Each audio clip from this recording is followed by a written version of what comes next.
And we are back for episode 107, the main card, UFC 280. Charlie Olives, Islam Makhachev, vacant lightweight title. You got TJ Dillashaw, Aljo, the human backpack, Aljamain Sterling fighting for the belt, bantamweight belt, defending his title. Then we have the Sugar Show and Petr Yan. I mean, Beneil Dariush, Gamrot, no slouches there. And then also you have the number one female contenders match in flyweight.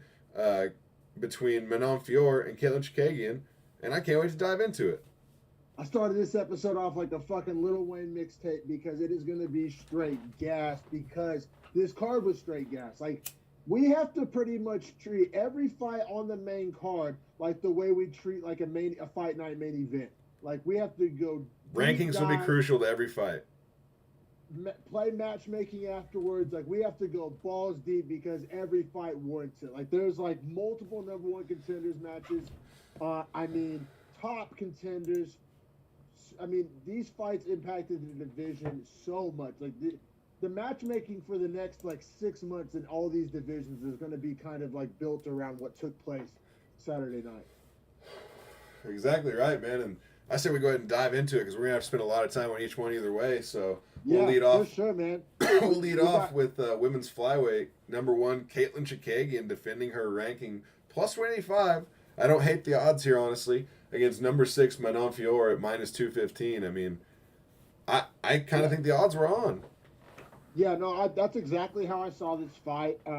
Chikagian definitely no slouch. Obviously, you don't become number one by being a slouch, but also. We've seen it before, too. Anointed. Like, we've been waiting for Fiorot to climb. I mean, Fiorot, and I don't mean stylistically, obviously, but, I mean, for women's flyweight, which obviously comes with, like, less hype than men's welterweight, but for women's flyweight, I mean, she's the Hamza, right? Like, she's the hot, she is the one destroying it, prospect. Cutting through the rankings every time she fights. Exactly. And, I mean, we've been waiting for this moment, saying she was the number one contender and the biggest threat to Valentina. We've been saying that, I mean, the whole 2 years, I mean, ever since we've pretty much seen her fight. So, Chikagian also, like, least likable probably fighter, least not likable, but least marketable, like, blonde fighter, worst nickname. Just always the bridesmaid, never the bride. Like, she's been literally, forever, bro. Number two. That's the perfect way to say it. I mean, maybe even maid of honor. You know what I'm saying? Like, she's always the one right there next to it, but never holding the bouquet when the vows are being read. I feel like she's been number one for like ever, like or two, or like just right there. Can never really break through, and it almost seems like people don't care if she breaks through, or don't even. I might even go as far as to say don't want her to break through. I don't know. There's all these young, exciting prospects, and she's just kind of there. I don't know. Maybe it's right. Maybe it's wrong. Maybe it's unfair. But that's just how I think Chikagian's viewed by myself and other UFC fans. I obviously can't speak for everybody, but I agree with you. Now, Chikagian did miss weight here. That's a big deal, I think, too, to be ranked number one and miss weight. I gotta hold that against you. Like she is getting older. And she's made the cut a lot of times. And she is pretty big for the weight class. And is it like, do you think that maybe her focus is starting to wane, or her, I mean, I wonder about it, at this point in her career. I mean, and we'll get into this fight, and then we'll talk about where we go from there as well. But coming into this fight even, I mean, it's kind of like, well, yeah, if you win here, like, you're going to get a title shot probably. But after that, like, man, it's hard to say if you lose that you get another one ever. Exactly, man. And then Fiorot's the opposite, man. The Fiorot's exciting. I was just talking to you before we went live about drippiest female fighter in the UFC. She's fashionable. She looks cool. She's French. You can't necessarily understand what she's saying, but she sounds cool. I mean, good looking. Good-looking girl, marketable. I mean, and just a physical beast. Like, fights with an exciting, striking, heavy style. I mean, everything that Chikagian kind of isn't. She's new. She's fresh. Right. We haven't seen her reach her ceiling. There's, I don't know, bro. I think I was excited for this one and this is how I know I was excited for it. Because when this card was first released and I saw Muhammad Brady was on the prelims, I was like, oh, what the fuck? You can't have that on the fucking prelims. What the fuck? And then, like, But then I really started to think about it, and I was like, you couldn't have this fight on the prelims. Right. Like, this is an actual number one contenders match. Like, no ifs, ands, or buts for both girls. Not just if one person wins. Like, this was an actual, like... number one contenders match, for sure. It really was. For sure. And so, I mean, diving into it, man, it was really a good first round, I thought. Chikagian had the biggest moment with that front kick that almost landed flush. I mean, that was close to being a fight-ending moment, you know? She almost Michael Chandlered it. I do think Fiorot won the rest of the round out, though. From a striking perspective, I thought she was landing the better shots. Not to say Chikagian wasn't landing good shots. She, I think, landed a few more in that round even still. No, Fiorot landed her by 6 that round. I'm sorry. But when it's all said and done, super close round. I scored it to Fiorot. I gave it to Chikagian. And maybe it was just like a shock factor because, like, I was expecting Fiorot to kind of like... Oh, I'm sorry. I read my notes wrong. I have it 10-9 Chikagian. Yeah, I read it wrong. I gave it to her for the big moment. Because, like, the front kick was by far the biggest moment, the most damaging moment. And it's not that Fiorot did nothing. I just thought that the rest of the round was pretty even. Like, they were both kind of going back and forth. This was the round where Chikagian outstruck her 26-20. That's right. Yeah, and I didn't even really look at the numbers. Just my eye test told me Chikagian. And, like, the range management. It was just like, in round one, now, credit to Fiorot, because the rest of the fight doesn't look like this, but in round one, it looked like the older, more experienced, smarter, higher fight IQ fighter was figuring out the range and the southpaw orthodox matchup and dealing with that better than the younger, greener fighter. Is what round one looked like to me. She was quicker on the entries too, because Fiorot kept trying to counter and she was missing on their counters because she was eating hard shots down the middle. Yeah, no, Chikagian fought a fantastic round one, as good as it could have looked as a 2-1 dog for sure. And then, but yeah, credit to Fiorot because she figures it out. Which, you know, these young fighters, you know, sometimes they're learning on the job. You know, she figures it out, man. I thought in round two she kind of figured out the range and timing and started looking like the Fiorot we all know and love, which means she was landing bombs. She started throwing tighter shots, too. A lot more crosses than hooks, you know what I'm saying? So they're a little more inside, a little more shoulder over the top than over the side. So, like, her slight changes, man, her game plan adaptation was huge in this fight because, like, round two, you're right. She started connecting with bombs and wasn't eating the shots that Chikagian was throwing near as hard. Which is what we need to see, right? Because we already knew she was a plus athlete for the division. We already knew she had good striking and was big and strong and scary. But those mental adjustments, those game plan adjustments, the fight IQ, the range, the timing, all those little nuances that, like, aren't as obvious to see on the tail of the tape. And make for a good 5-round fighter typically as well. And separates a prospect from a top 5, like, okay, this is for real. Right. Petr Yan kind of has that too, and we'll get to that. Oh, for sure. And so, yeah, I mean, I thought round two, Fiorot really started to figure it out. 10-9. I have it all tied up after 2. You do as well. Do the judges as well? Let me see. I actually put that scorecards down. Oh, this one's really important for it. So, yeah, every judge has the exact same scorecard as us. Cool. Shout out Abu Dhabi for not fucking that one up. Round 3, man, Fiorot actually gets a takedown. Yeah, I thought that pretty much sealed the round because I thought it was ultra close up to that point. Oh. Got the takedown and kind of won out the last 35 seconds of striking with, you know what I'm saying, the takedown as well. Like the damage there. I was chewing my fingernails in round 3 because it was so even. I was like, oh, it's 1 round apiece, and this round is literally coin toss 50-50, as even as it gets. I was like, something's got to give. The tension was building. Something's got to give. And Fiorot times the perfect ducks under because it was a kickboxing match up to that point. I'm sure Chikagian wasn't even thinking of the takedown. And then for the younger fighter to like switch it up. Oh, a takedown's going to seal this round. It's super close. Like, I got to get this. It times it so perfectly that she didn't even have to work hard for it. Just the timing, the leverage, ducks right under, gets the takedown. I look over at my boy CJ who's watching the fights with me. I was like, she just won it. Like, that's the fight. That one takedown. I was like, doesn't even really matter what she does with it. And she ended up holding some control time and actually doing pretty decent with it. But I was like, doesn't even matter. I was like, everything else is so fucking close that's the edge. Like, that's the deciding factor. And essentially ends up being right. Every judge scored it the same as us. 29-28 Fiorot. Same rounds, same way. I mean, it just made sense. The takedown sealed it. Now, moving forward from this, Fiorot pretty much has to fight for the belt next, right? Has to.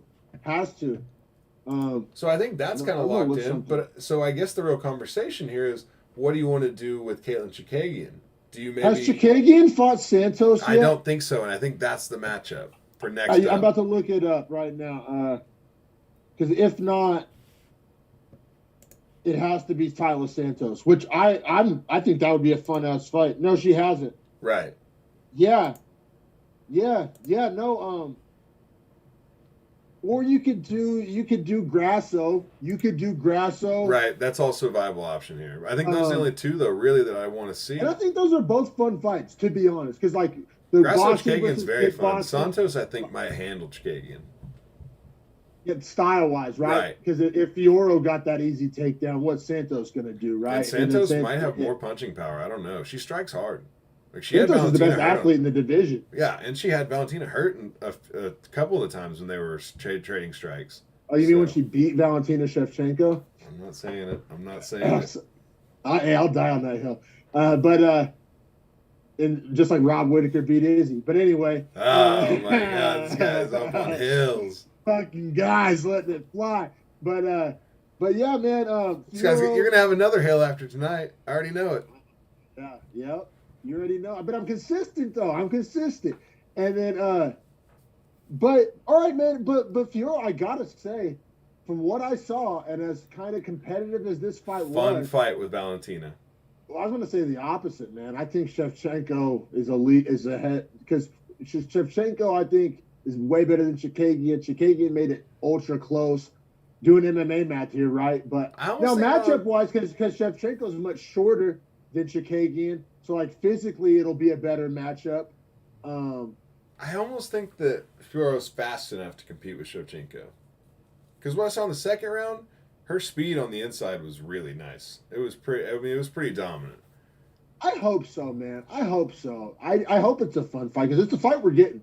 Yeah, and it'll be on a pay-per-view, which will be sick. Stoked for it. I hope you're right because from what I said, I'm just doing MMA math here. Chikagian made it nut hair close. I think Valentina is a lot better than Chikagian, so that it could, but it doesn't always work out like that, as we all know. But yeah, fun way to start the pay-per-view.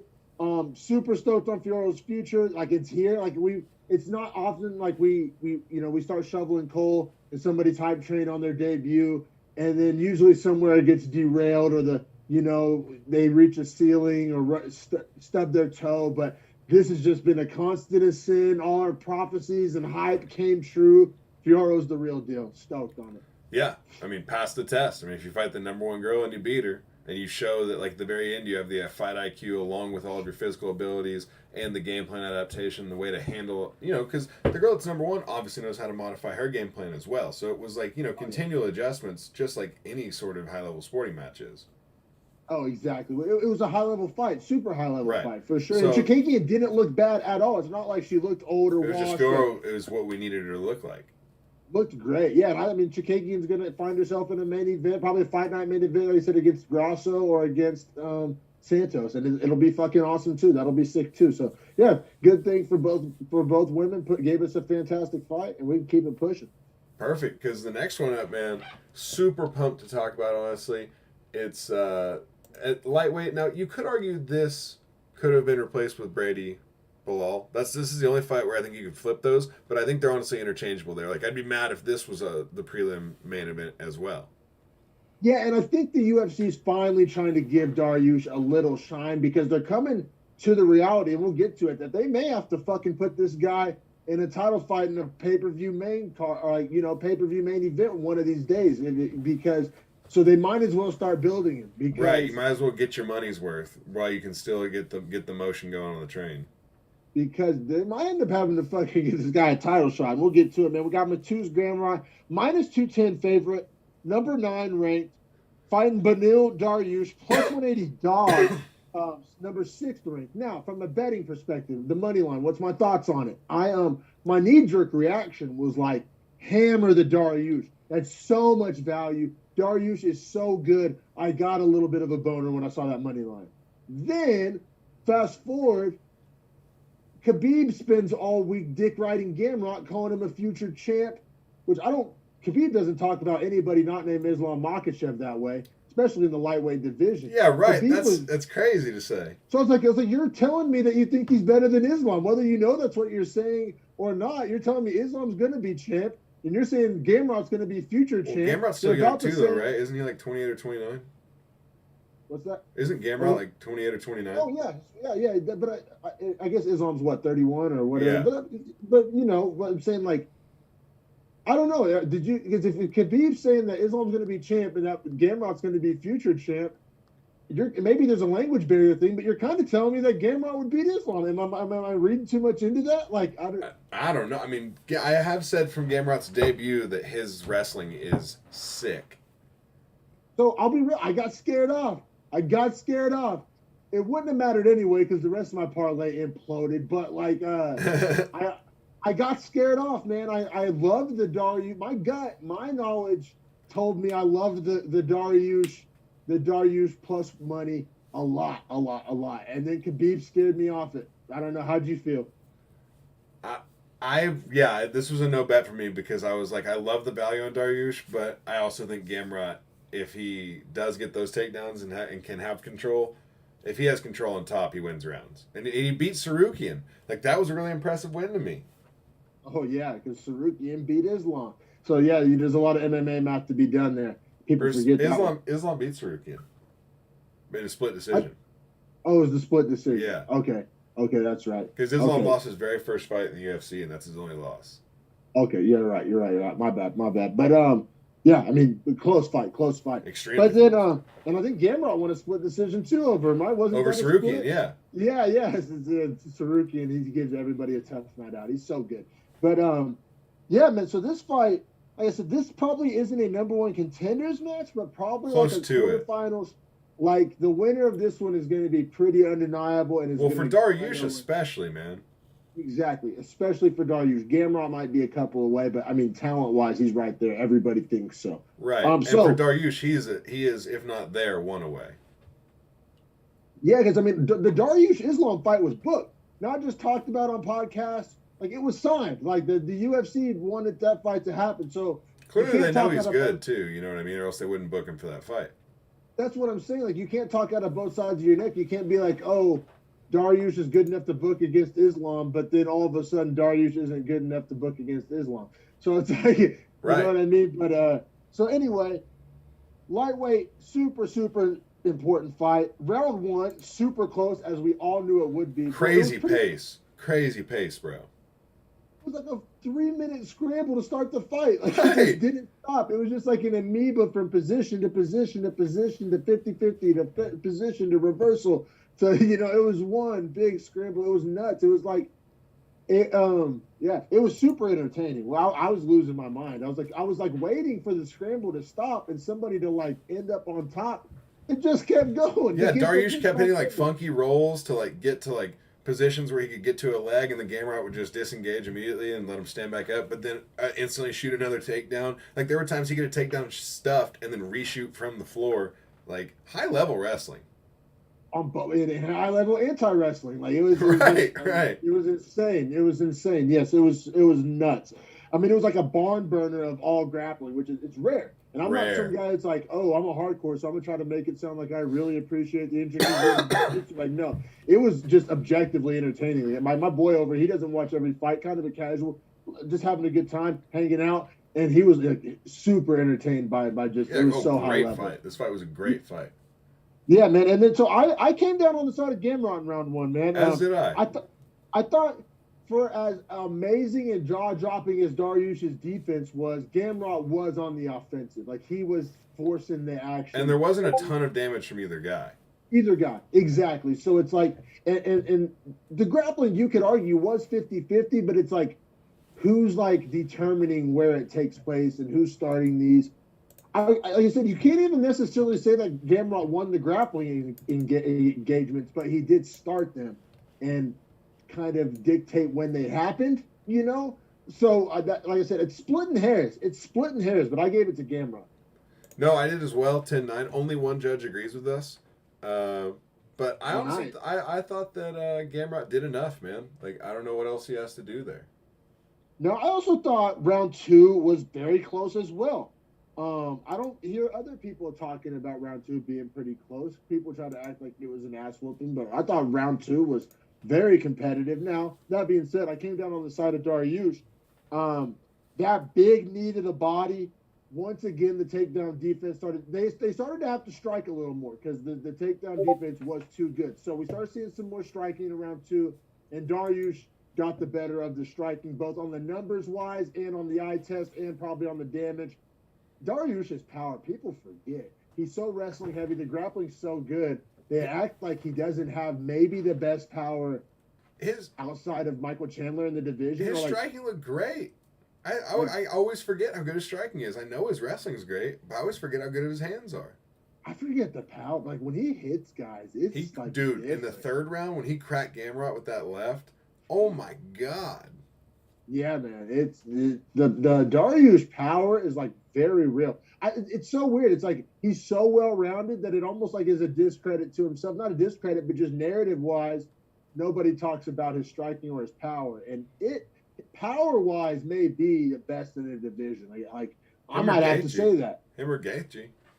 Or maybe Chandler, Yeah. but there's an argument to be made for like most power. Like it's nuts. Now round three was probably the least competitive round of the fight, and it was still competitive. But the knockdown, we just dude, the left hand. Oh my god. The loudest left hand. I mean, you could hear it through the TV speakers. Everybody was saying you could hear it in the arena. Cracked and shout out to Gamrot because he immediately shot in and then like recovered so well.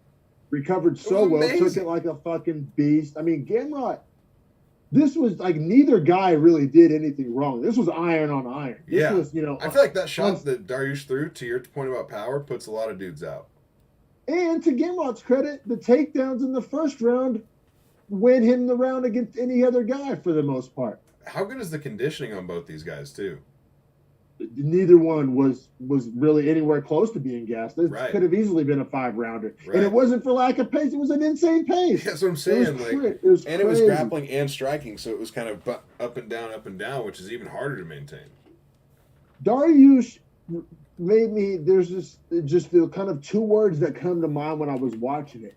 It was aggressive defense. That may sound oxymoronic or counterintuitive, but like, he would meet force with force. Like when he was taking him down, or the takedown defense, it wasn't like he was just hopping around on one leg or using the cage. He would like, almost like when a running back's taking on a blitzer in a hole, he would like meet the force. You know what I'm saying? Like he would step meet force into with it. force. Yeah, he's comfortable stepping into shots. It was like violent takedown defense. It would be like jarring, like like he would meet the force to like, combined with technique. I'm not saying it wasn't. The technique was there too, but it jumped off the screen. Other guys' takedown defense doesn't look like that. And he was landing big knees 2 or 3 times in the second round. Whenever Gamrot would shoot those like long shots, he landed knees hard on his chest a few times. Yeah, man, they were a couple inches away from being fight-ending knees too. They would land on the chest, but it would be so impactful. I mean, Dariush is a fucking horse, dude. He's now probably the least marketable guy in the UFC. Yeah, and a terrible call out. I wrote in my notes. You mean he called out Jesus Christ? Yeah, right. I mean, we both had it 29-28. 2 judges had it 30-27. One agreed with us 29-28. He's in the place, 8 wins in a row, lightweight division, number 5, defending his ranking. He's in the place to call for a number 1 contenders match or even call out the winner of the fight on the card at the top. Same card, yes. Oh my God, bag fumble Dariush. And the story of like him versus Oliveira, they're both like so like weirdly spiritual. Same with Islam, and it's like, but the fun thing about the Islam matchup would be that the Jesus Christ versus like Islam is like as a religion. Oh, you mean the Crusades? Yeah, right. Like it'd be so much fun. Like there were fights in the crowd last night. Oh yeah, well, and also that fight was already booked once, so like there's that whole story. Islam can say he was a scared weenie man for pulling out, and Dariush can be like... Now, here's the problem. These guys don't deserve title shots, but they deserve the chance to fight for it in the net if they win one. So like Chandler, Gaethje, Poirier. But all those are fun matchups with Dariush, and I think that's probably what they're going to look for is one of those guys with Dariush. I think Gaethje Dariush is fun. It's fun. It's so fun. Don't think it's going to happen. I think Gaethje's going to have to fight down quite a bit. I think you can maybe even do Gaethje Gamrot, if I'm being honest. But coming off a loss, I think that would be fire. So what do you think about Poirier? Poirier Chandler seems like that's what they want there. So you think maybe the loser of the title fight is what? Yes, that's what I want, especially how it played out. I want. Dariush, I agree. It's such a fun fight the way it played out. Of this card's main event. However, I think the UFC is going to go the winner of Poirier Chandler. Which I'm okay with as well, but it's Dariush gets one more win and he gets to fight for the belt. That's what I'm saying it is. Tell me if you disagree with this take or not. I don't know if, I think I could see this going either way. I could see people hating this take or loving this take, but I'm overseeing Poirier in title fights. I've seen what I need to see. I'm kind of that way with Gaethje too. I'm there with Gaethje too. And so what I'm saying is everybody's pre-anointing Gaethje or Poirier Chandler as a number one contenders match, and I'm not there. I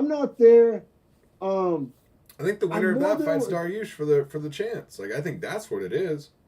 I think that's what we get to. Although, like I said, for my money, I think Dariush versus the loser of the main event is what I think it's way more fun. It's what I want to see as a fan. That's my fantasy matchup. I think I think we get Dariush versus the winner of Poirier Chandler. I really do. Well, I think there's a slight bit of marketability or pressure on your fighters that you can place on them from a matchup standpoint. If you do make it Dariush versus the loser of the title fight on this card, right? Islam or Charlie Olives, right? So if it's one of those guys, well then if you tell Poirier and Chandler, like, look, there's two number one contender matchups, so whoever puts on the better performance in that fight is going to be the guy that I get the shot.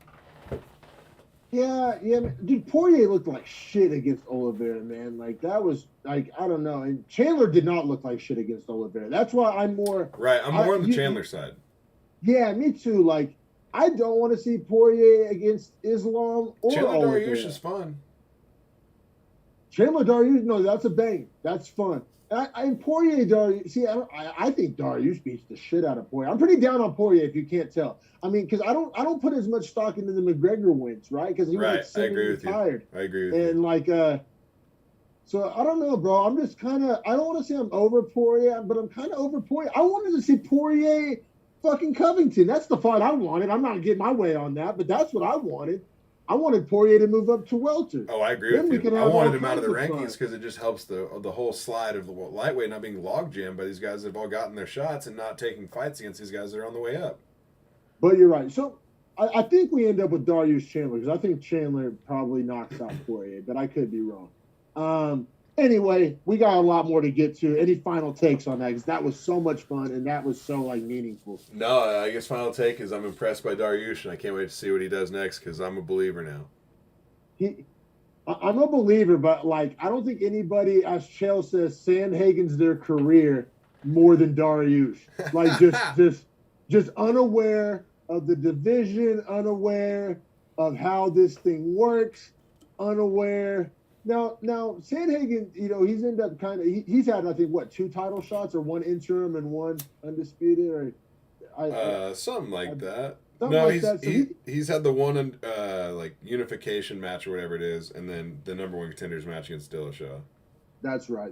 So I mean, Sandhagen's kind of figured it out, but Dariush, man, I mean, he could have been in a title fight 3 fights ago if he knew how to work a microphone. Jesus Christ! Yeah, once again, so bad on the mic, but. Let's push it. We got to spark up for Sugar Sean. Yeah, that's what I was saying, man. Let's push it to old Sugar Sean O'Malley and Petr Yan, man.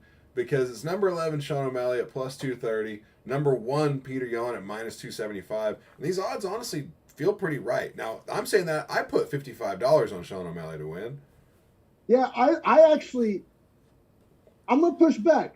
I was pretty bullish on Sugar Sean. I mean, all week, I like me some Sugar Sean value. That doesn't mean I necessarily thought that he would win, but Maybe I plus 100% 180. thought Maybe that plus 180 is a better number. I 100% thought he could win, and I absolutely thought that the value was insane on Sugar Sean. Yeah, that's true. You did bet it as well as me, as well as myself. Yep. So We money both where our bet mouth it. is on this. Now, what's interesting about this, man, is like the shit talk leading up to this is tremendous. I feel like why Petr Yan takes the fight is because he knows that Sean O'Malley is so beloved that he wants to crush him and steal that momentum, right? And that's why he takes the fight. Now, I also think some people, yes, you're not wrong, but also I think Petr Yan looked at it like, damn, this is the easiest fight I'm ever going to get no, off. that's what I'm saying. Like, and it's like going to be crush the him most to get all that momentum and like ruin a guy's star. Yeah, but I also think it was like, I don't know. I always bring up Champ. I like what he does. I think he's good at what he does, but he makes a good point that, like, as a fighter, your job is to pretty much get the easiest fight you can get for the most amount of money you can get. And anybody who disagrees with that doesn't understand what prize fighting is. Right. So I think it kind of was as simple as that if you're Petr Yan. And O'Malley, I mean, for him, he's done everything right. If you win, you get to pretty much fight the title. If you beat number one and you have that much hype and you're number 11, I mean, there's an argument that you have to fight Cheeto because you have to avenge that loss. But, I mean, he's pretty much title shot. Well, it's also like anybody that disagrees or rolls their eyes when we say, like, guys like Art Dariush need to learn how to work a microphone or need to be more interesting. See Sean O'Malley, man, number 11. And he's fighting in a number 1 contenders match. And you know, here's Dariush probably had 4 fights between rankings, 11 and 6. Like, yeah. So, right, wrong, or indifferent, you could argue maybe there needs to be a competitive architecture and a bracket and, wins are wins. But it's not PFL, it's just not how we do it. It's not PFL. And how many, And shit, honestly, man, in the old school UFC, there were no rankings, and it was just the hype got the fight. Yeah, 100%. And I honestly like that more. I'll be real. Because people be hiding behind their ranking and shit. Right, and using it as a defense, like Colby. And if you really like brackets that much, leave a comment below if you're buying a PFL pay-per-view. Jesus Christ, I'm not. Right. Yeah, the PFL's doing a pay-per-view. It's going to be $10. Great. Great. Yeah, I'm not paying that. I mean, maybe it's like $10, like a bare knuckle pay-per-view. It's like $7.99. Did you see Aspen Ladd signed to PFL and said she wants to fight? No, she's on the pay-per-view. That's what they want us to pay. It's like Shane Burgos and Aspen Ladd are like, I think, headlining it. I'm pretty sure. Good for them. Good for fighting them. But anyway, back to the fight at hand. Bantamweight number 1 contenders match. Everybody, this was pretty polarizing. Everybody was either kind of like Sean O'Malley's the real deal, he's going to shock the world, or like, oh, Petr Yan's going to run through him. I think everybody was wrong. Because dude, this fight was crazy. It's not at all how I saw it. Like, I thought either O'Malley needed to land the knockout piece to win, early, right, or Yan would come out like a buzzsaw and crush all that and get the takedowns and hold him down and win rounds with heavy ground and pound. Yeah, I thought either way it was going to be uncompetitive. I thought either Sean O'Malley needed a first round knockout or Petr Yan was going to grind him out. Or like early second round, you know what I'm saying? Like very early. Yeah. And usually Petr Yan's slow starter too. That's typically his style, right? So it was like it kind of added up for Sean. That is his path to victory, is that sub 6-minute KO. Yes, I 100% agree. And like stylistically, like what took place is neither of those. Right. So crazy. This ends up being a super controversial decision. Goes all 3 rounds, and we have to score it round by round. I guarantee you, you're amazed at the scorecards for the judges. I haven't seen my scorecard anywhere, like on Twitter, on fucking podcasts, on anywhere. I haven't seen a single person agree with how I saw the fight, which probably means I'm wrong. So I'm man enough to admit that. But I saw it how I saw it, man. Let's get into it. How did you see round 1? So round 1, granted I've watched this 3 times, right? And I had a pretty different take on it all 3 times. This one's the most impactful to watch differently, right? Now, break that down for us. So when I watched it, no volume on my phone, and I watched it like I wasn't looking away a whole bunch, right? Because my cousin's husband loves UFC as well, huge fan. So he had his phone on it too. So we were watching like across the table while everyone's eating, and we're just like, oh, just like kind of popping off. People are like looking at us, and we're like, it's a huge fight. So with that, I honestly thought Yan was doing a better job this round, right? Like got the takedowns, granted no control with those, but landed some good shots. O'Malley did have that huge left he landed here in this round. Probably the bigger shot of the round in general. Yan does land some good shots himself though here, but I thought the leg kicks and the body kicks were good damage along with the takedowns. However, that's what nobody's talking about. However, rewatching it both with Kenneth and here by myself, O'Malley's damage is definitely more in round one. Definitely. Okay. And there's no takedown control. I'm going to go back and watch it again. I need to, especially with my weird score. Because I scored round one to Petr Yan, and I think I'm the only person on planet Earth that did. See, and I did the first time, but when I watched it again by myself close up, Yan is slipping, or O'Malley's slipping a lot of those shots, and they're not landing as hard as I thought they were. But he wasn't checking those leg kicks like he was Right. against Pedro Munoz. Those Right. leg kicks were The leg landing. kicks were landing. And the kicks to the body were landing. And yeah, you're right. Maybe I need to reevaluate. And that big left how though, that kind of shook Petr Yan. There was one in the first and second round. Yeah. And Sean O'Malley took Petr Yan's back at one point. I thought that was really dope to see that Sean wasn't scared to engage in the grappling. So it's not that I hated Sean's work. I have the word close in my notes in all caps. I mean, I thought that the striking was. All right, let me ask you this. What was the striking numbers in round one? Do you have access to that data? I did not write them down, but I'm pretty sure that significant strikes O'Malley outstruck him in rounds 1 and 2. Okay. Or 1 and 3. 1 and 3, I'm sorry. For sure, man. And I also thought the pressure of Petr Yan, which I know pressure, some people factor in, some don't. It was good, man. I thought it factored in my scorecard a little bit. He started a lot hotter than I thought he would, too, which was great for him. 3-round fight, important to not give up a single round anywhere. For sure, 100%. So, like I said, I guess I'm not as bullish on round one. I gave it to Petr Yan. I know most people didn't. So one judge did, in fact. Oh, okay. Okay. 2 judges gave it to O'Malley. Vito Paillo, agree with you. David Letheby and Ben Cartlidge, 2 Vegas judges, agree with me. Sorry, I had to throw that in there. Flags. So round 2, Sean opens up really strong again, hurts him with the left, and lands really nice follow-up shots. Yan is kind of on his feet, shelled up, defending, and then he cracks back with a huge left of his own and knocks down O'Malley, gets on top, lands some pretty strong ground and pound. Granted, Sean was able to get back up, but gets another takedown, with 45 seconds left in the round. It was definitely Yan's round. I thought that was probably the most clear round of the fight. Yeah. So he hurt Sean on the feet. Granted, Sean also hurt him on the feet.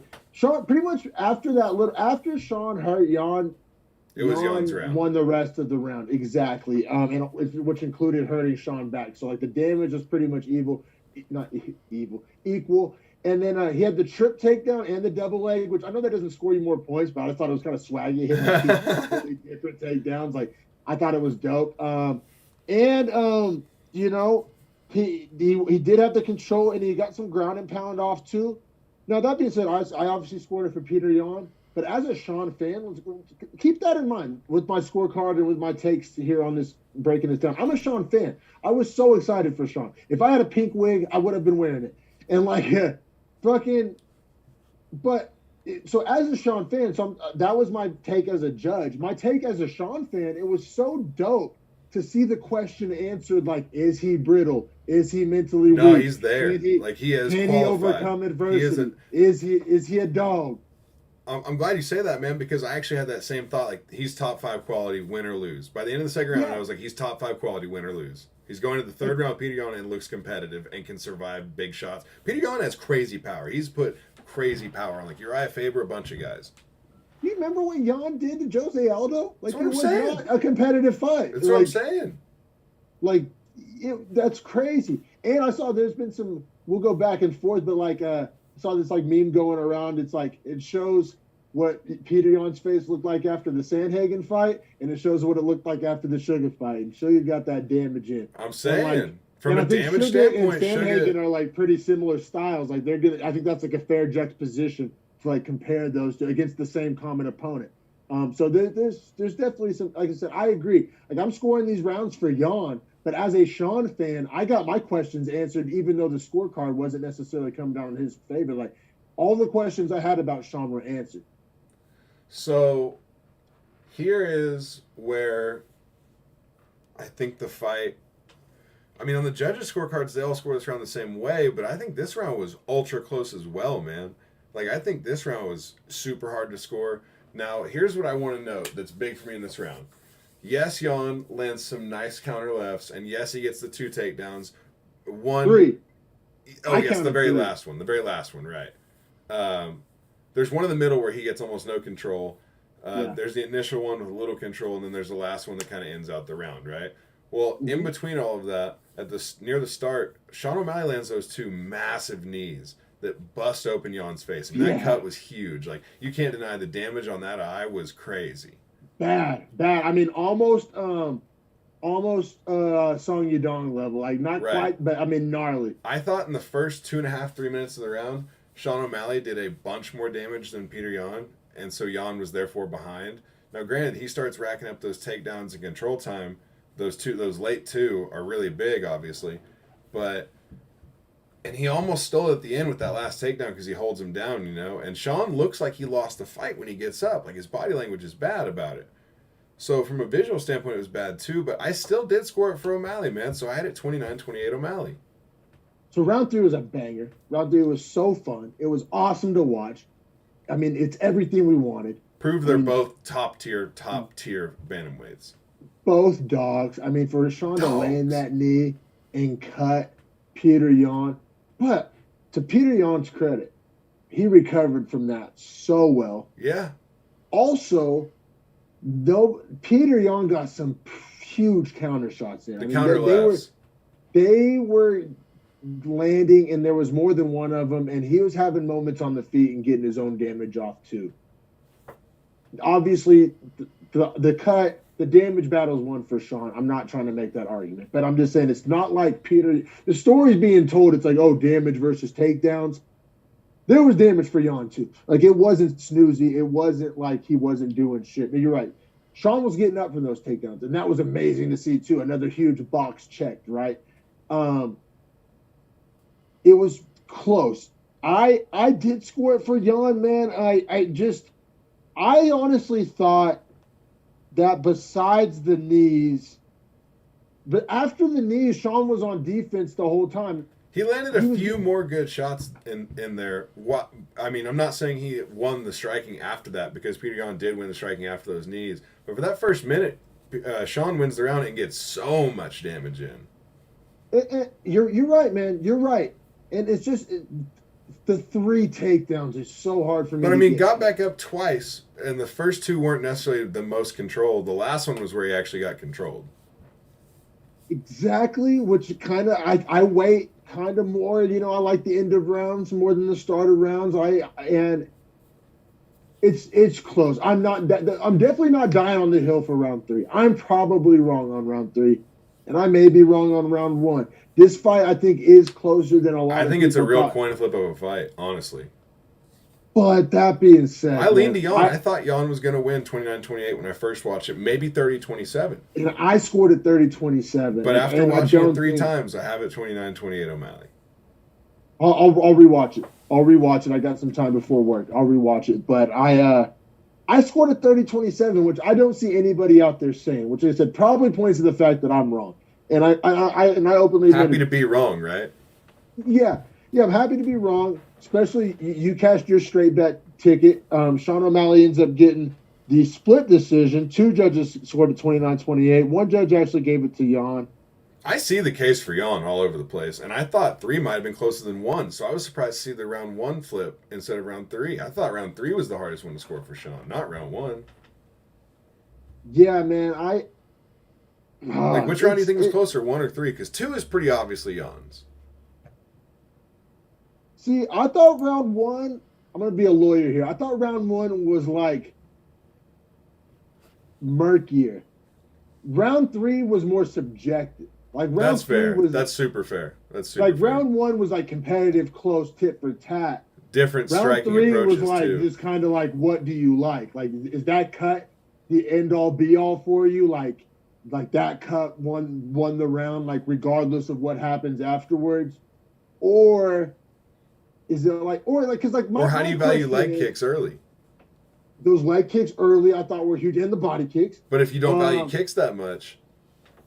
But in round 3, I would love to see people's scorecards, and this is the ultimate, like, woulda, coulda, shoulda, what if, like, whatever. We're doing hypotheticals here, but, like, it's a podcast. That's what you do. And, like, but what if the knee lands, but it doesn't cut him that bad? Right. You know, like, what if it just swells, like just swells his eye up? Is it still, like, are people acting like, oh, that's the most obvious? Because, bro, the takes I was seeing. Because that cut was leaking.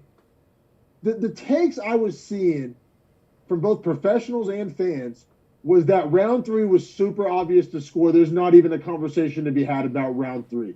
That's even from people claiming that Yan was robbed. They were still saying that round 3 was so obviously Sean that it's not even worth talking about. Wow. And that's where I got to push back. Yeah, I'm saying rounds 1 and 3 are very close both ways. Me too. And I think that's why we're both, like, being respectful of each other's scorecards, because we're both like neither one, because everybody. I see the path to 30-27. I can see it. And, like, I keep seeing people with the obvious takes, like, Yan obviously won round and 2, and O'Malley obviously won 3, and it was a robbery for Yan. And I'm like, all 3 of those takes are wrong. Yeah, no shit. But that was like the unanimous take. Like I said, DC, like, these professionals, Bisping, like Chael, like, and then even fans on Twitter, like, everybody, I think Verdict saw it that way. Like, and I'm just like, dude, I thought, like, rounds 1 and 3 were pretty much a coin flip, and round 2 was the only obvious round. And I've eased off my robbery take. In the moment, though, my jaw was shocked. I was even going as far as to say, like, rigged, like, what's going on here? But, like, I've cooled on that. But I also still disagree with the consensus take. No, yeah. Like I said, man, initially watching it, I had Yan. Rewatching it, I had O'Malley both times. So that's why I'm going to say my official scorecard is 29-28 O'Malley. Super close fight, but I think that says so much about O'Malley, man. Like, the hype is so real. Like, it's not hype anymore. You know what I mean? It's not hype. It's legit respect. He's in the same spot that Manon Fiorot is. Right. Like, is he pretty much title shot up? You know what I'm saying? Or does he have to fight one more guy, sit there? Because the thing is without giving too much away, if Aljo does win, Merab doesn't fight him, so Merab's sitting there. I mean, I think Merab and O'Malley might be the last test you'd put him through before giving him that shot. But his hype was so big and his brand is so big that he probably does fight for the title. And it's a pay-per-view now that if it's a title shot. So why wouldn't the winner, Dillashaw or Aljo, call out Sugar Sean with this win? Because it's the most money they can make. So, well, fair. Appreciate your takes. I have some different takes. I think that because of this fight went the way it did, and Sean all but said he thought he lost. I'm sorry, time out. I had one more. The Cheeto fight. To make Cheeto! Because to avenge the loss. That's the only other thing. Because I think Cheeto Sugar Sean rematch, even if it's the third fight down on a pay-per-view, like, that still helps sell the pay-per-view. And they're still going to do a bunch of media and a bunch of press, and it's going to be beef, and it's going to be the Sugar State Athletic Commission, and it's going to be fucking awesome. And so I think you got to do Sugar Sean, Cheeto Vera next, both from the entertainment perspective and from, I don't know, Yan might have won that fight perspective. Right. And then with Yan, Yan Valashvili, easy. Yes. The rivalry. Easy. The beef, the geography, the geopolitics, the fucking, I mean, in the matchup too. I mean, that's fucking 2 killers, 2 studs. And Merab deserves it because Merab is doing his weird bro shit with Aljo. Whatever, you can respect it. It can annoy you. I kind of simultaneously do both. Like, I totally get not wanting to fight your friend, but I also, like, you're in the fight business. Like, it's almost like if you're a lawyer and your buddy's a lawyer and y'all are both getting paid to, like, represent opposite sides, like, that's y'all's job. Like, may the best man win, right? Or, like, you know what I'm saying? Or it's like, if you're a cop and you show up to a bank robbery call and your childhood best friend is the guy robbing the bank, like, you still got to do what you got to do. Like, both extreme examples, not perfect analogies, obviously, but I don't know, man. I don't love it. I understand it, but I don't love it, if that makes sense, if I can talk out of both sides of my neck there. So I think you got to do Dvalishvili, Yan, Cheeto versus Sean. And then figure Maybe it out even on the same card. How sick would that be? That'd be sick. And then figure it out for Aljo and Dillashaw. Speaking of which, let's get into it because then we can do the full bantamweight breakdown once we cover this next one and kind of address all of them at once here. Because the ranking is going to shift a lot here. Yes, sir. Good idea. So, co-main event of the night, bantamweight title. Number 2, TJ Dillashaw is getting his shot at plus 150. Fighting the champion Aljamain Sterling at minus 175. This fight turns out to be very anticlimactic. Yeah, super anticlimactic. I want to talk about the build a little bit, though. Everybody I knew and talked about this loved Dillashaw, especially getting the plus money. I, however, didn't, man. I thought that the coming off the injury, the suspension, the inactivity, I thought he lost the Sandhagen fight. I agree with you. I didn't love Aljo. that. Yeah, I didn't love this fight. Aljo was going to be the way bigger guy. Aljo openly talks about it. He walks around at like 170. TJ Dillashaw once made 125. Like, he's going to be the bigger guy. He's way younger. I mean, not way younger, but he is younger. And I think he's the better athlete. So agree on all boxes. He had the reach advantage, the height advantage. I mean, the jiu-jitsu advantage. You could maybe even argue cardio. Maybe. Because in his last fight against Yan, he looked great. The EPO or the cardio? What? But not Dillashaw. That's what I'm saying. The EPO versus the cardio. But, yeah, right. Yeah, like what is Dillashaw's cardio now? It's still good, but it's not what it was. For sure, man. And then I love me some Aljo coming into this one. Now let's get to it, man, because let's just get to it. There's only one narrative of this fight, even though they're trying to, I don't know. It's a sham of a fight, damn it. Dillashaw had a hurt shoulder coming into this one. Said he blew it out in late April. It's October. Fans were not made aware of that. He said between April and now his shoulders come out over 20 times. He told the ref before the fight, hey, if my shoulder comes out, and it will, don't stop the fight. Let me put it back in. So, yeah, man, I feel like we got robbed. All right, so let me ask you this, because this is a real question. As a fan, which one stings more, hurts less, however you want to view it? What would you rather have? This fight gets either pulled or like some kind of backup fighter, last-minute replacement type scenario. Maybe Cheeto gets called up last minute to replace Dillashaw, or this fight even gets postponed. But bro, it's not late notice. If he blew it out in April, man, it's 3.5 months notice. Like, they should have just booked someone else. So okay, but I'm saying, all right, you're right. In a perfect world, Dillashaw's an asshole for not telling anyone, man. Like, he fucked up. He literally had 3.5 months. Most dudes only want 2.5. So they would have had a whole month to try and rebook it. And it's not going to be Yan. And there's an obvious guy, Cheeto, sitting right there. Right, exactly. Or the Sandman for the rematch. Yeah. Like, both are right there for them. Give me Cheeto, but and then the Cheeto thing is even better because then you still get the Yan O'Malley fight, and then as it goes like it goes, even if Cheeto loses the fight here, that's probably the fight to make. Yeah, no, I feel you. Dillashaw. So we ended up getting all right. So you answered the question very well, because I was gonna say, would you rather have the fight not happen, or the disappointment of that falling out or whatever, or versus the what we got? And my hype on Cheeto and Aljo is more, I think. So yeah, fair. So what we got is the instant the fight started. And this is where I want to talk to you about.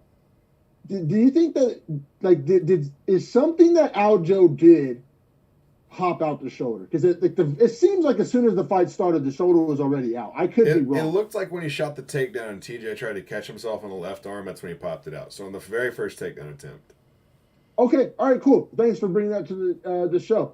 And so, and Aljo shot right away. So, from the very opening sequence, the shoulder's out of place. Aljo proceeds to just beat the dog shit out of the one-armed man, which, hey, good on you, man. It's a championship fight. No mercy. I'm not even saying I have a problem with that. So I have a 10-8 Aljo in round one, but it was the most anticlimactic 10-8 ever. Right, I just have to give you a 10-8. Not because it was boring. Because this guy can't even defend himself. You're literally watching a one-armed man get beat up. Yeah, right. It's exactly what you're watching. And some like war amputee who's just getting teed off on. It's like what you're watching here.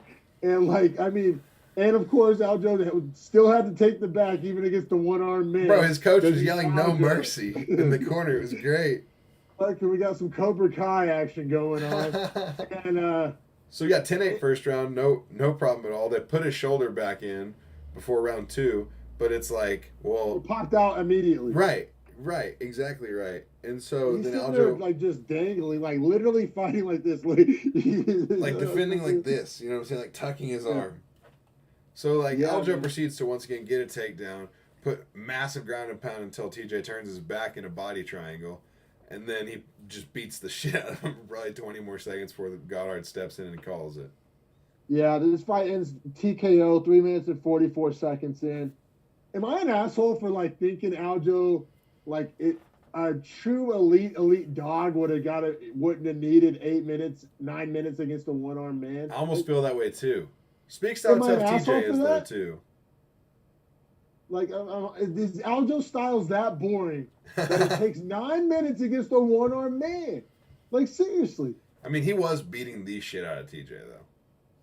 I'm saying, all right, what does Sugar Sean do to a one-armed TJ Dillashaw? He's dribbling. Well, especially with the left being the hurt arm and his right being his best punch. Like, or Sandhagen. Like, do you know what kind of kick Sandhagen's going to pull out of his ass and just fucking karate movie, Mortal Kombat him into the fucking stands? Like, or at least land on the shoulder and hurt the shoulder even more. Yeah, what happens if you put that arm in a Kimura? Like, it's a no rat. defense, yeah. Like, can't even. And I feel like I'm being an asshole here, but like that's the asshole business, right? Like you're trying to hurt your opponent. Like it's fighting. Man. So I hated everything about this fight. I'm not a fan of either man in the fight. I actually was excited for the fight. It was like this weird juxtaposition where I would hate both guys, but love the fight itself. Like, I don't know, but that's whenever I thought TJ Dillashaw had 2 arms. Turns out I was wrong about that one. So let's talk about the bantamweight breakdown here, because we love to talk about it, and that's literally what this is. Perfect. So here's sitting now, Aljo's number 1. Hold on, post-fight call-out, because it factors in heavily here. Aljo calls out. Yeah, I forgot about this. Aljo says, fuck our podcast and fuck our opinions. Aljo calls out Henry Cejudo. Yes, retired Henry Cejudo, who probably weighs about 180 pounds. Pounds, and they are pounds too. And like, he's thick as Khabib now. Yeah, he literally, pint-sized Khabib. And it's just, I don't know, man. I don't hate it, and it is a big fight. It'll be the 2 cringiest guys. It's like, imagine if Russell Wilson was playing Russell Wilson in the Super Bowl. That's what it would be, like, media promotion-wise. It would be corny. It would be cringe. It would be, I mean, kind of a built-in lazy narrative, the former champ. I don't know. They're both grappling heavy, so we're probably not going to get, like, a banger by any means. I don't know, man. I should love it. Like, why don't I feel the same way about that as I feel about, like, Volk potentially coming up and fighting the winner of our main event? Like, why does that feel so different? Do you like the Cejudo idea? I'm kind of out on it, especially when we got guys like Cheeto and Sean as alternatives that are way funner fights. I don't hate it, but the only thing is like, we know Yan and Dillashaw aren't getting that shot, right? Like, Dillashaw has just lost. His shoulder is shit. He's going to have, like, probably a year off to repair that, and he's old already. Yan, on the other hand, probably now has to fall like 5 or 4. Merab. And fight probably Merab, right? Who's going to be like number 2, I would say here. I think Sean probably jumps all the way to 1, don't you?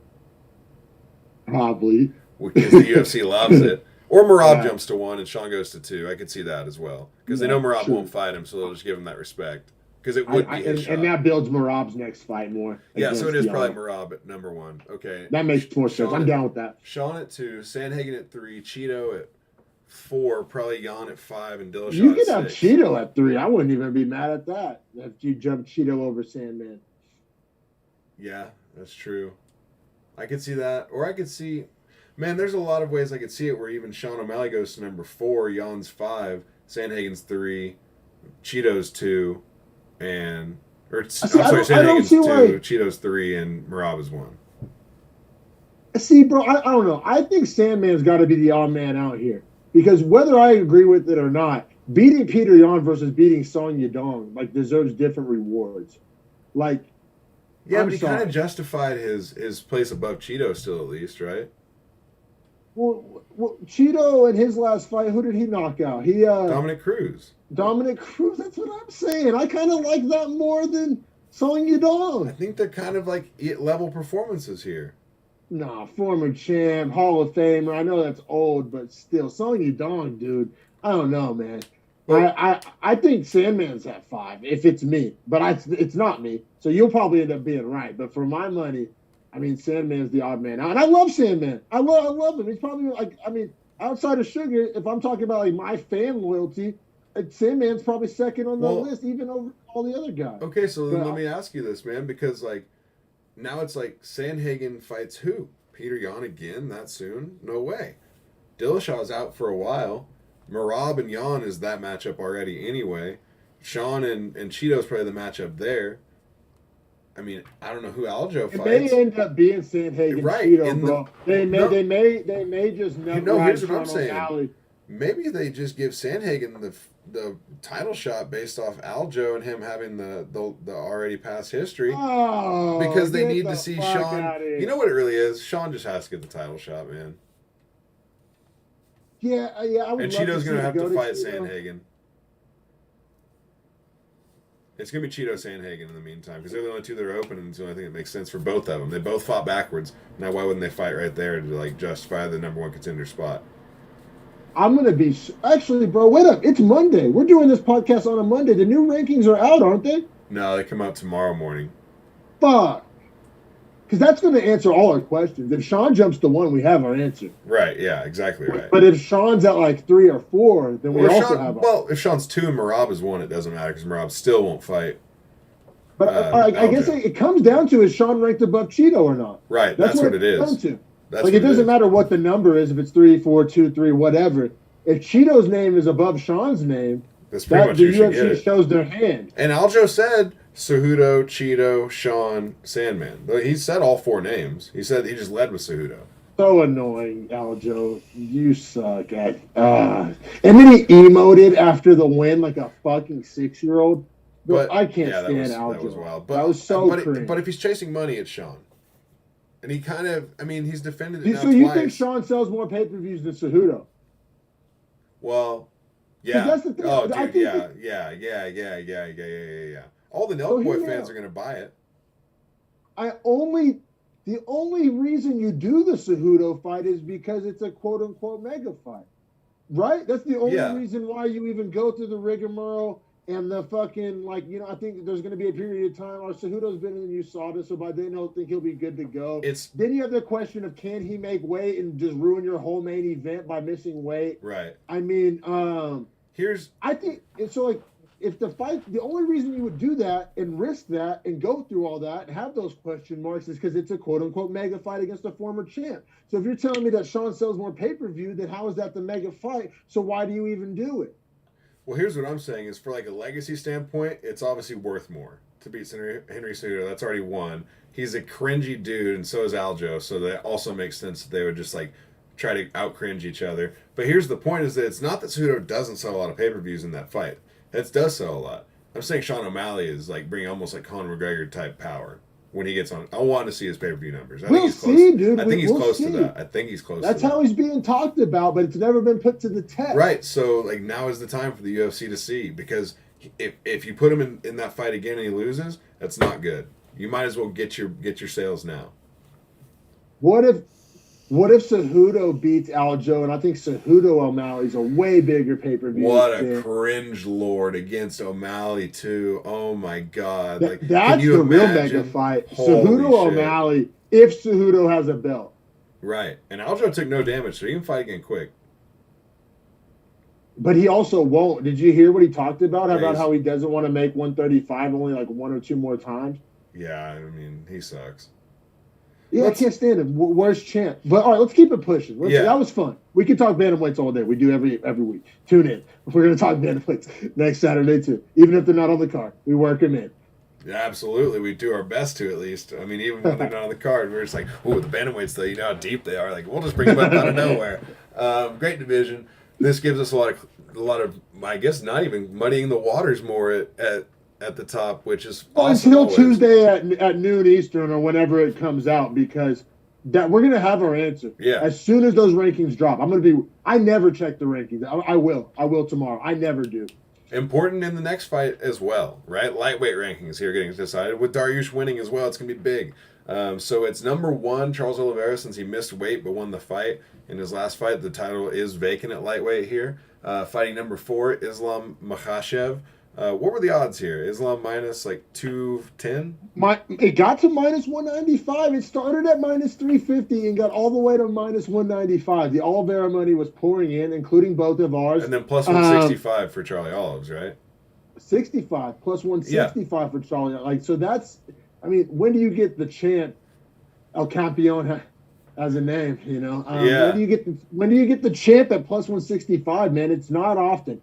And this was it was all perception. Nobody really could prove their side. I mean, Vegas felt how Vegas felt, but if you liked Islam, it's all based off projection. And for some reason, the word hype doesn't get used with Islam, but I don't understand why or how. He's like the most hype fighter they've ever had, like besides like Conor probably.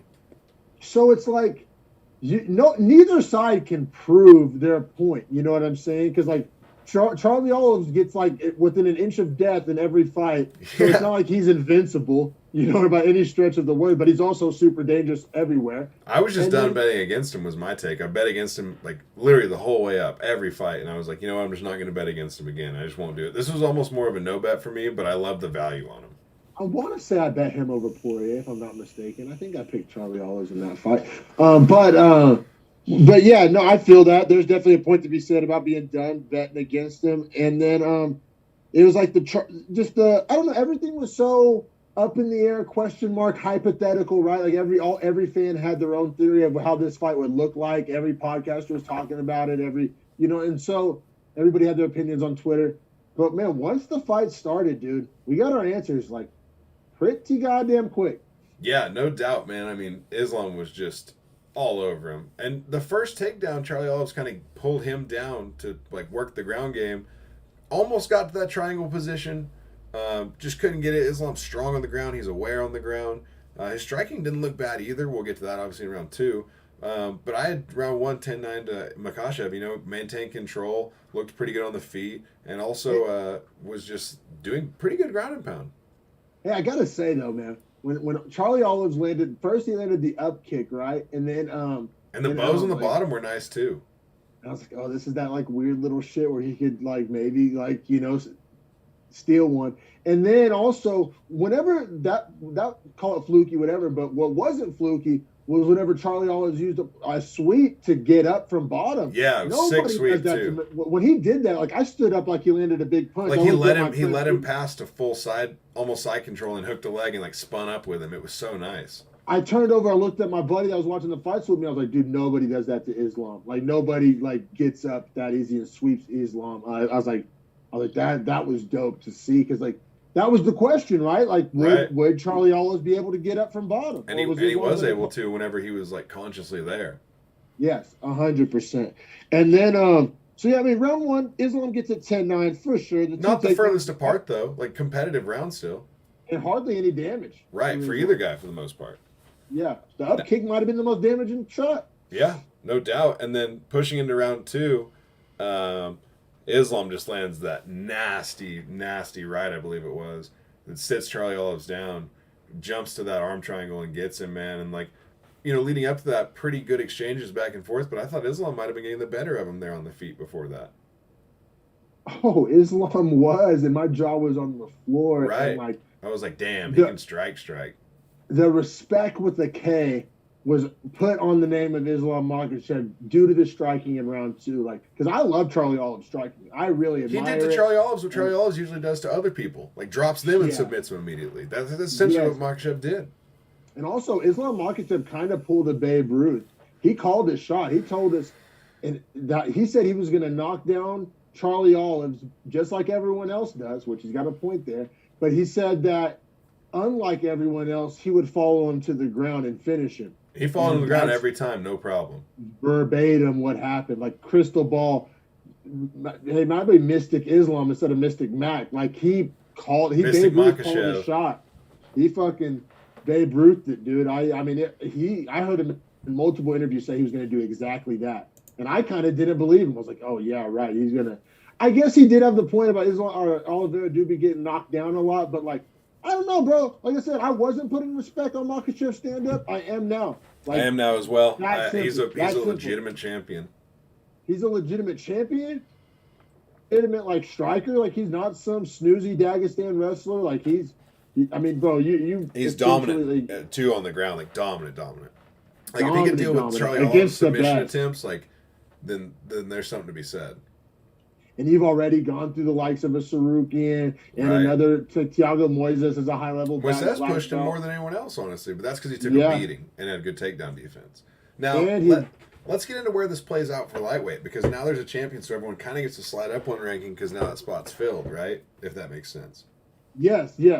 And like I said, I want Dariush Oliveira more than I care about who gets the next title shot. From a fan, from fights I want to spend my time watching, Oliveira Dariush makes me tingle. So I agree with you. Oliveira Dariush, I think, is the fight. I think it makes sense because here's why. So I think Islam jumps to champion, right? Yeah. So and then I think Poirier is number 1 right there because Oliveira is going to fall a little bit. I think Gaethje's 2. I think Oliveira slots back in at 3 and Chandler's 4, or Chandler's 3 and Oliveira's 4. See, I think Dariush should jump Poirier and Oliveira. Because why the fuck should Poirier be 1 coming off of a second round finish, a loss? And Oliveira should slide down, and Poirier. I think Poirier should be like 3. Dariush moves to 2, and or Dariush may even move to 1, and Oliveira drops to 2. I think having Poirier at 1 is a farce, dude. In that division, fuck no. And after what Charlie Olives did to him, hell no. But I think for selling the fight, 1 versus 4 is going to look really good on their paper. And having Dariush at 5, fighting Oliveira at like 2 or 4, and Chandler at 3. Chandler probably at 3, so 1 versus 3, Oliveira at 4, Dariush at 5. Or Dariush at 4, Oliveira at 5. I just don't understand how you have Poirier ahead of Oliveira and Dariush. I know. It's hard for me to justify too. Like I don't know where to put Poirier because he's not deserving of 1, but no one's beaten him. And I mean, it's not saying much because McGregor. Oliveira beat him.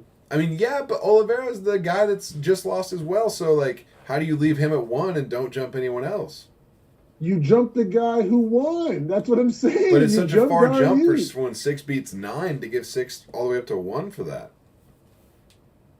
Yeah, all right, but I'm saying 2 of those guys above him are coming off of losses. Chandler and Poirier. But I feel you. Why would they want to de-escalate that fight? Like from the promotion match. Which that stinks, dude. I know I hate that shit. Well, the rankings are done by the writers anyway, but I think the UFC kind of influences that a little bit. But so Makhachev at champion. I do think Poirier gets to stay or go to 1. I think Gaethje follows him all the way to 2. I think Oliveira slots in at 4. I think fucking Chandler gets the bump to 3. And Gaethje's on a 2-fight L streak, right? And he's just going to be just above all these guys. Like, I think Dariush comes in at 5 because I think they all want to see Dariush get a top 5 matchup, like 1 through 4 and fight. And then if he wins any of those guys, any of those top 4, he's in. So Dariush gets moved up 1 ranking. And there's guys, but just L City, just L City above him, just L City, just so many L's, 4 consecutive L's. It's because he's so bad with the mic. Like if he had called for it and he was like good at promoting, I could make a case. But I can't make a case for him because he's so bad at promoting himself. Because he's not making the case for himself. So why would we? Right. I feel that. I feel it. It doesn't feel right. It's a hard pill to swallow. You know what I'm saying? It's a hard pill to swallow, but. It's one of those things where, like, in theory, I'm right, but in practice, you're right. Because, like, of what's going to happen and probably what makes the most money and business and all that, I agree with you, But but like the biggest thing is we competitive- know who Islam's next matchup is anyway. Yes, and we haven't mentioned it. Thank Right. you.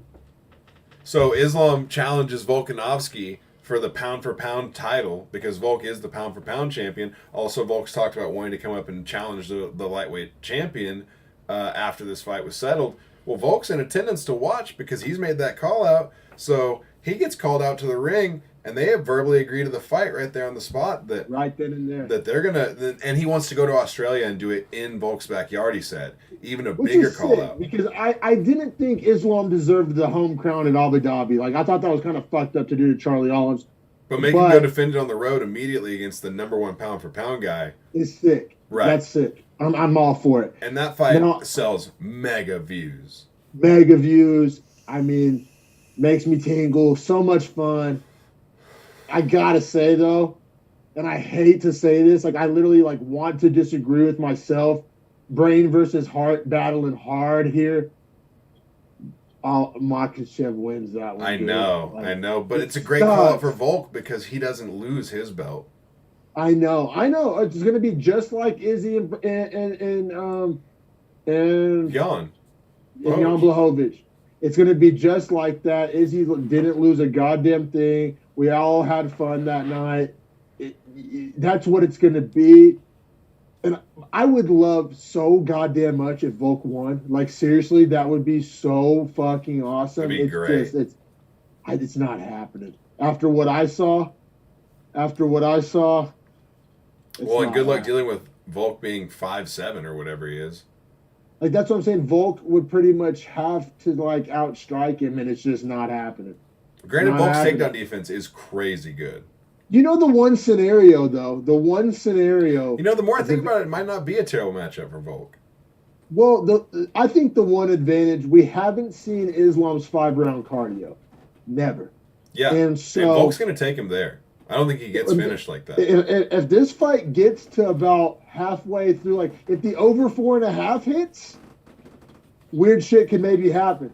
Well, and Or think even about if the over 3.5, like, you know what I'm saying? It gets into deep water, as they say, championship rounds. Who has more championship round experience than Volk, and who has less than Islam? right. So that's where it gets interesting. But the first 3 minutes of the first 3 rounds of the fight, I think Islam can get him out of there. I don't know, man, because think about it. Volk survived against Ortega on the ground in horrible positions and was able to survive at times. Okay. Hear me out. Imagine if Ortega weighs 30 more pounds. Does he get out? You know what I'm saying? Maybe not. But maybe Volk's going to get juicy thick for this.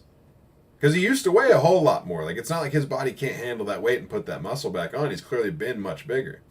I wish you thought it would fuck off for a couple months. before that one. Yeah, let That'd Volk be get, fun. like, real swelled up. Real swelled up. Get Connor and non-USADA Connor swole. Right. But, like... Yeah, old that'd be- 185 Connor.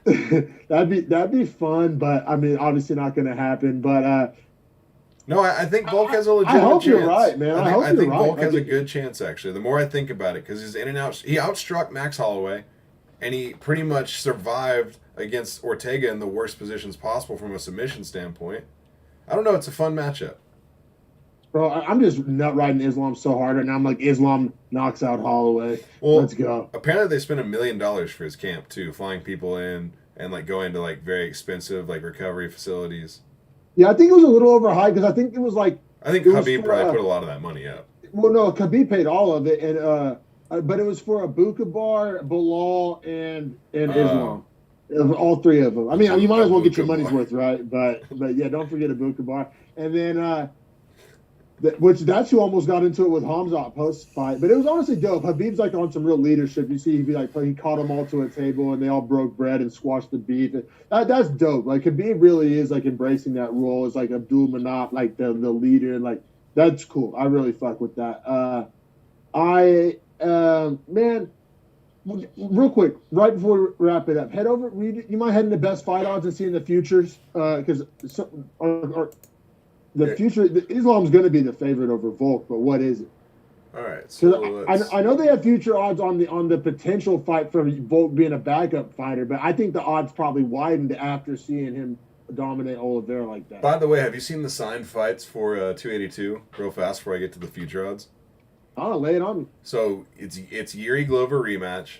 It's Ankalaev Blachowicz for the number one contender spot. Woo! Darren Till, Dricus Duplessis, which fun reintroduction for Darren Till. He needs that. Jared Gordon, Patty Pimblett, which Patty kind of get under the can. Step up, medium step up. And then Bo Nickel, Jamie Pickett. No, I think Bo Nickel pulled out. Oh, okay. That's which why there fucking aren't other sucks. odds. That does suck. That would have been sick. But I also heard they're trying to get John Jones and Stipe booked for that. Oh, bro, and they gave Frank Yeager Chris Gutierrez for his retirement fight. Oh, it's so ruthless. Let's see.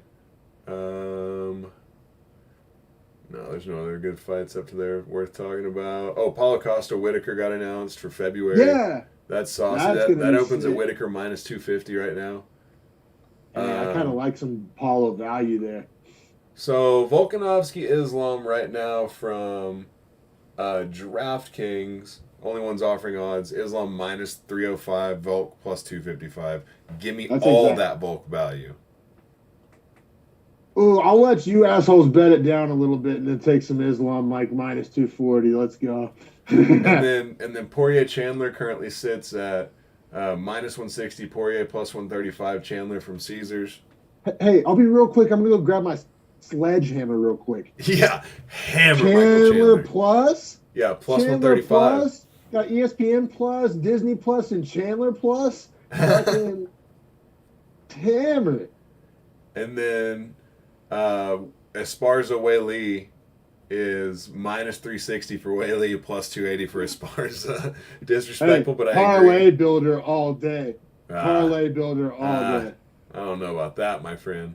And really? I think Weili just runs through it. Oh yeah, you mean that way? Okay, I thought you meant take the value. I was like, no. No. That's why I said parlay builder. Oh yes, minus 360. Yeah, Weili for sure. Yeah. Yeah. And then Izzy right now is minus 170, and Pereira's plus 145 at Caesars. Yeah, I'm gonna do the Yanni sprinkle on Pereira. I'll probably regret it. Kevin Holland minus 120, Stephen Thompson plus 100. And that's about all of our future odds we have so far. Hey, give me that Holland minus 120 all day. Oh, and then Cater plus 105, Arnold Allen minus 125. Hey, I'm going to actually put, I think a decent-sized straight bet on Arnold Allen. That pays well. I mean, that's almost your money back, and I love him to win that fight. Yeah, me too, for sure. Love me some Allen next week. Hey, man, that was a fun one, brother. Yeah, absolutely. I mean, don't forget to like and subscribe to the pod. Episode 107 finishing up here. We'll be back next week for 108. Calvin Cater, Arnold Allen. Like we said, probably going to put a little chunky changey there on Arnold Allen. Yeah, let us know if you disagree on our Volk Islam futures picks, as any of our futures picks, because that's what we just went over. And if you leave a comment talking about our futures picks that we just did at the end of this episode, we'll give you something, because that means you watched all the way through. And leave some comments telling us if you disagree, agree, whatnot, and we'll hook you up for real. Mean it. And appreciate it, everybody. And yeah, man, looking forward to next week. Yep, we'll see.